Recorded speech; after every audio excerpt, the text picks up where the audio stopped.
श्री स्वामी समर्थ. नमस्कार. तुम्हा सर्वांचं आपल्या चॅनलमध्ये खूप खूप मनापासून स्वागत आहे. आपल्याला गुरुचैत्र पारायणाची सांगता कशी करावी, गुरुचैत्र ग्रंथ हलवावा कसा, जे काही आपण पूजेसाठी सामान आपण ठेवलेलं आहे तर त्याचं काय करावं, ग्रंथ उचलून नंतर कुठे ठेवावा आणि गुरुचैत्र पारायणाची विधिवत सांगता कशी करावी, जर तुम्ही केंद्रात बसला असेल तरी सुद्धा त्या संदर्भातली माहिती आज आपण बघणार आहोत. चैत्र पारायण तुम्ही करताय ही सगळी दत्त महाराजांची कृपा आहे. संक्षिप्त गुरुचैत्र तुम्ही पाठ करत आहात तर ही सगळी दत्त महाराजांची कृपा आहे. आपण कोणी नाही आहे, करता करिता ते आहेत. तुमच्याकडून किती सेवा करून घ्यायची, काय करायचं हे सगळं त्यांनी लिहून ठेवलेलं आहे. 3 दिवसाचं गुरुचैत्र पारायण करायचं म्हटलं तर मग तुम्हाला बसणं होतं का? बघा, आपण 7 दिवसाचं करतो तर मग 1.5 ते 2 तास आरामशीर लागतात आपल्याला. तर जर तुम्ही 3 दिवसाचं पारायण करणार असाल तर ते अवघड आहे आणि तुमच्यासाठी ते पठण करणं, कारण पहिल्या दिवशी 1 ते 21 अध्याय असतात आणि दुसऱ्या दिवशी 22 ते 34 अध्याय असतात आणि नंतर मग 35 नंतर करायचे असतात. तर बघा, स्टॅमिना आहे का, बसणं होत असेल तरच 3 दिवसाचं पारायण करा, नाही तर करू नका. कारण वाचायचं म्हणून वाचणं, गुरुचैत्रातील प्रत्येक अध्याय आपल्याला खूप काही शिकवून जातो आणि गुरुचैत्र वाचण्यासाठी नाही तर ते आत्मसात करण्यासाठी गुरुचैत्राचं पारायण करायचं असतं. त्याच्यात काय आहे, कारण आपल्याला जीवनातील प्रत्येक वर्णांवर त्या अध्यायाचं मार्गदर्शन आपल्याला मिळत असतं. मग आपल्याला दत्त महाराजांची खरं तर भेट व्हावी म्हणून गुरुचैत्र पारायण करायचं असतं. म्हणून वाचायचं म्हणून वाचायचं नाही तर खूप स्पीड आहे. मग कुठल्या अध्यायात काय आहे काही कळत नाही, म्हणून सांगते की दत्त भेटीसाठी गुरुचैत्र पारायण करायचं असतं की जेणेकरून खरं या 7 दिवसामध्ये दत्त भेट होते. अहो, कितीतरी महिलांचा अनुभव येतो की रोज मेल येतात की ताई मला असं स्वप्न पडलं, ताई मग मला असा अनुभव आला. हे सगळी दत्तकृपा मी तुम्हाला म्हटलं होतं ना की या 7 दिवसाच्या कालावधीमध्ये दत्त महाराज तुम्हाला दर्शन देतीलच आणि असंख्य महिलांना त्याचा अनुभव येत आहे. किंबहुना या दत्त जयंतीपर्यंत येणार आहे. जर आपण 28 तारखेला पारायणाला बसलो तर 4 डिसेंबरला दत्त जयंती आहे, दत्त जन्म होणार आहे आणि त्याच्यानंतर 5 तारखेला सांगता करायची असते.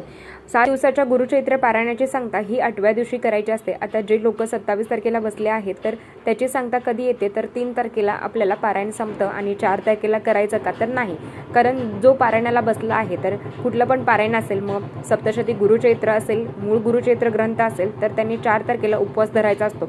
हा जो उपवास आहे ना एकादशी प्रमाणे असतो. तर तुम्ही खिचडी खाऊ शकता, तुम्ही भगर खाऊ शकता, पण उपवास दिवसभर तुम्हाला धरायचा असतो आणि तो उपवास तुम्हाला 5 तारखेला दत्त महाराजांना नैवेद्य अर्पण करून आपल्याला तो उपवास सोडायचा असतो. सगळ्यात आधी तर आपण केंद्रात पारायण करणार आहोत तर केंद्रात अर्थात 5 तारखेचा आपला जो काही ग्रंथ आहे ना तर तो देतात आणि मग ग्रंथ घरी घेऊन यायचा. केंद्रात प्रसाद दिला जातो. मग बऱ्याच लोकांच्या अशा भावना आहेत की ताई आम्ही केंद्रात आता तो प्रसाद आहे, खरं तर तो प्रसाद आम्ही खाऊ का, किंवा मग तो प्रसाद आम्ही घरी घेऊन येऊ का, आणि घरी घेऊन आल्यावर मग तो प्रसादाबरोबर आपलं काही जेवण आहे तर ते आम्ही करू का. प्रत्येकाचा श्रद्धेचा भाग आहे. असंख्य महिला ज्या केंद्रातच उपवास सोडतात, तुमची इच्छा असेल तर तुम्ही केंद्रातच उपवास सोडावा. पण आपल्याला वाटतं ना की नाही मी पारायण केलेलं आहे तर मग माझ्या ग्रंथाची सांगता मी माझ्या घरातच करू शकते. तर तुमची इच्छा, घरात नैवेद्य काय दाखवायचा, तर नैवेद्याला आपल्याला वरण भात चपाती घेवड्याची शेंग, ज्याला आमच्याकडे श्रावणी शेंगा म्हणतात, तर याचा नैवेद्य दत्त महाराजांना प्रिय आहे. खूप काही सागर संगीत करायचं नाही, वरण भात घेवड्याची शेंग तर करावी आणि तुम्हाला कांदा लसूणचा वापर करायचा नाही. शिरा केला तरी हरकत नाही आणि भाताशिवाय नैवेद्य पूर्ण होत नाही. तुमची इच्छा आहे की त्यांनी पुरणपोळीचा स्वयंपाक केला तरी हरकत नाही, तर ते तुमच्या मनावर आहे, तुम्हाला काय करायचं आहे. आता आम्ही घरातच पारायणाला बसलो आहोत तर घरात जरी बसला असाल तरी सुद्धा तुम्हाला 5 तारखेला सांगता करायची आहे. ज्या पद्धतीने मी आता सांगितलं की वरण भात भाजी चपाती तुम्ही नैवेद्य दाखवावा आणि आरत्या केंद्रात सांगितल्या जातात की तो आपल्याला पुरणाची आरती करायची आहे. तर तुम्ही घरून पुरण करून घेऊन या. तर तुमची इच्छा असेल तर मग तुम्ही केंद्रात जाऊन आरती करावी, नाही तर मग तुमच्या घरातच. जे लोक घरात बसलेले आहेत पारायणाला तर त्यांनी घरातच सांगता करावी. आणि ज्यांनी 21 पारायण केलेले आहेत स्वामी चैत्र सारामृताचे, ज्यांनी 11 पारायण केलेले आहेत तर त्यांचं साधं उद्यापन दत्त जयंतीलाच येईल. तर ते साधं बोळं आहे, वरण भात भाजी चपाती करायची आहे. आणि दत्त जयंतीच्या दिवशी आपलं शेवटचं पारायण होतं. मग त्याच्या दुसऱ्या दिवशी जेव्हा आपण गुरुचैत्र ग्रंथाची सांगता करत असतो तर खरं तर स्वामी चैत्र सारामृताचे 21 पारायण 11 पारायण जेव्हा आपण करतो तर तेव्हा सांगता वगैरे काही नाही, तर साधा आहे, फक्त महाराजांना नैवेद्य दाखवायचा असतो. मग आपण जर 4 तारखेला सुद्धा पारायण करणार आहोत तर इकडे जेव्हा आपण स्वामी महाराजांना नैवेद्य दाखवतो, दत्त महाराजांना एक नैवेद्य कुलदेवीचा नैवेद्य असतो, एक ग्रंथाचा नैवेद्य असतो, एक दत्त महाराजांचा नैवेद्य असतो, स्वामी महाराजांचा नैवेद्य असतो.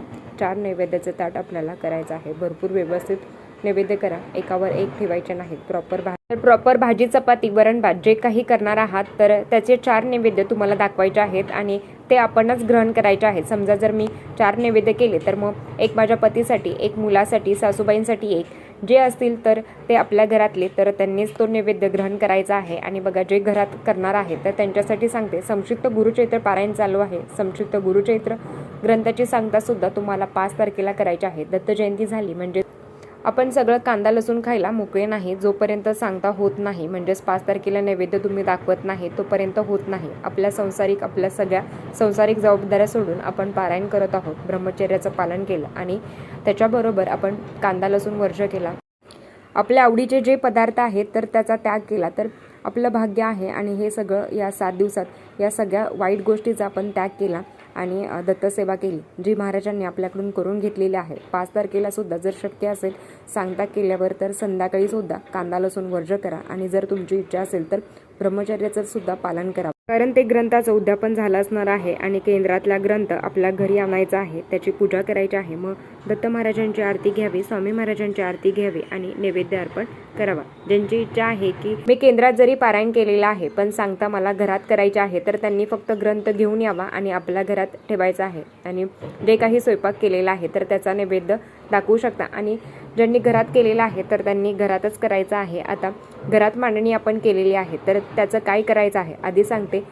जो फोटो आहे, महाराजांची मूर्ती आहे, की तुम्ही काय ठेवलं असेल तर ते तुम्ही काढून घ्यावं, मूर्तीवर अभिषेक करावा, फोटो स्वच्छ पुसून घ्यावा. त्याच्याबरोबर जे काही आपण नारळ ठेवला होता तर नारळाची खूप प्रश्न, तर त्या नारळाचं काय करायचं. तुमची इच्छा असेल तर तुम्हाला दत्त तत्व त्या नारळामध्ये इतकं आकृष्ट झालेलं असतं. तुमची इच्छा असेल तर त्या नारळाला गाठण बांधायची आणि आपल्या घरात, तुमच्या घरात जर जागा असेल तर तो नारळ अगदी तुमच्या घराच्या प्रवेशाच्या वरती म्हणजेच आतल्या बाजूनी वरती तुम्ही तो नारळ लावू शकता आणि कुठल्या प्रकारची निगेटिव्हिटी तुमच्या घरात प्रवेश करणार नाही. किंवा जर आता नाही शक्य होता येईल तर मग तो नारळ तुम्ही फोडून पण खाऊ शकता, कारण एक सात्विक लहरी एवढं सामर्थ्य आहे त्या नारळामध्ये. विसर्जन करायचा नाही तर त्या नारळामध्ये एवढी सेवा केलेली आहे, तर एवढी पॉझिटिव्हिटी त्या नारळामध्ये आहे, तर तो विसर्जन करायचा नाही. तुम्ही घरावर टांगू शकता किंवा तुम्ही फोडून खाऊ शकता, तुमची इच्छा.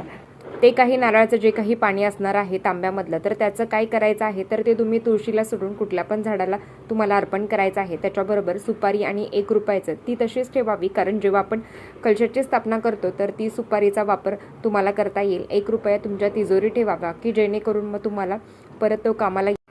जे काही फळं तुम्ही ठेवलेली आहेत ते तुम्ही ग्रहण करू शकता आणि जे काही विड्याची पानं आहेत ते तुम्हाला निर्मला टाकायचे आहेत. आणि घरात पारायणाची सांगता तुम्ही करत आहात, अगदी घरात करा किंवा केंद्रात सगळं माहिती असतं तरी पण सांगते की अध्याय 53 वाचून झाला त्याच्यानंतर अध्याय परत पहिला घ्यायचा आहे आणि अध्याय पहिला 4 ते 5 ओवी तुम्हाला वाचायच्या आहेत आणि नंतर तो अध्याय झाकून ठेवायचा आहे. आणि 5 तारखेला तो ग्रंथ हलवायचा. तो कसा हलवायचा तर ग्रंथ आपल्याला मस्तकावर म्हणजे आपल्या डोक्यावर घ्यायचा आहे आणि अवधूत चिंतन श्री गुरुदेव दत्त, श्री स्वामी समर्थ महाराज की जय असा जय जयकार तुम्हाला 3दा करायचा आहे. ग्रंथ उचलताना केंद्रात हे सगळं केलं जातं. आता खूप वेळा बघितलं जातं की खूप वेळा असं ऐकलं जातं की ग्रंथ ठेवला की मग त्या ग्रंथावर मग काहीतरी कुठल्या तरी वस्तूच ठेवायच्या, नाहीतर त्या ग्रंथावर मग कुठलं तरी पुस्तकच ठेवायचं, नाहीतर त्या ग्रंथावर मग अगरबत्तीच ठेवायची. तर असं चालत नाही. गुरुक्षेत्र ग्रंथ आहे तर तो व्यवस्थित पठण करून झाल्यावर व्यवस्थित स्वच्छ कपड्यामध्ये तो गुंडळून ठेवायचा असतो आणि तो अशा ठिकाणी ठेवायचा असतो की वारंवार तिथे हात लागणार नाही. मासिक धर्म असो, सुतक, विठ्ठल, कधी पण मग एरवी पण आपला त्या ग्रंथाला हात लागणार नाही अशा ठिकाणी तो ग्रंथ ठेवायचा असतो. गुरुचैत्र ग्रंथावर किंबहुना कुठल्याही ग्रंथावर भार ठेवायचा नाही. गुरुचैत्र ग्रंथ हा सेपरेट वरती ठेवा. आता स्वामी चैत्र सारामृत किंवा दुर्गा सप्तशती पारायण हे आपण एकावर एक असं बऱ्याच ठिकाणी ठेवलं जातं, पण गुरुचैत्र ग्रंथ असा ठेवायचा नाही, त्याच्यावर कुठल्याच प्रकारचा भार ठेवायचा नाही. तर तो अशा ठिकाणी ठेवायचा की जिथे वारंवार हात पण लागणार नाही. तुमच्या घरात एखादा कपडा असेल किंवा मग चांगली जाड एखादी पिशवी असेल तर त्याच्यावर गुंडळून तो एका कोटमाळ्यावर ठेवला जातो. तर थोडक्यात काय की अशा ठिकाणी ठेवावा की तिथे वारंवार हात लागणार नाही. नैवेद्याचं सांगितलं मी तुम्हाला, नैवेद्य तुम्हाला ग्रहण करायचं आहे. बऱ्याच लोक आहेत ना तर खूप आधी पारायणाला बसले आहेत. कोणी 21ला बसला आहे, कोणी 22ला, कोणी 23ला बसला असेल. तर समजा 21ला कोणी बसला आहे तर अर्थात आधीच आपली सांगता होते. ज्यांची इच्छा आहे की जर 7 दिवसाचं पारायण आहे, जे 8व्या दिवशी माझी सांगता झालेली आहे किंवा मला करायची आहे तर ती तुम्हाला 8व्या दिवशीच तुम्हाला ती सांगता करायची असते. गुरुचैत्र ग्रंथाचं पारायण जेव्हा दत्त जयंती असते दत्त जयंतीच्या सप्ताह काळामध्ये 7व्या दिवसाच्या पारायणाची सांगता ही 8व्या दिवशी करायची असते. तर या पद्धतीने काही अडचणी असेल तर कमेंट करा, उत्तर देण्याचा प्रयत्न केला जाईल. तर चला, आजच्यासाठी इतकंच. आजचा व्हिडिओ इथेच थांबवते. आवडला असेल तर लाईक, शेअर, सबस्क्राईब. परत भेटू अशाच नवीन व्हिडिओसोबत. तोपर्यंत धन्यवाद. श्री स्वामी समर्थ.